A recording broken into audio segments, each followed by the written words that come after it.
కవినై కవితనై భార్యనై భర్తనై మల్లెల దారిలో మంచు ఎడారిలో మల్లెల దారిలో మంచు ఎడారిలో పన్నీటి జయ గీతాల కన్నీటి జలపాతాల నాతో నేను అనుగమిస్తూ నాతో నేనే రమిస్తూ ఒంటరినై అనవరతం కంటున్నాను నిరంతరం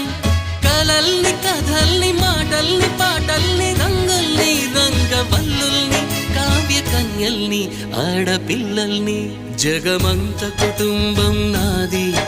ఏకాకి జీవితం నాది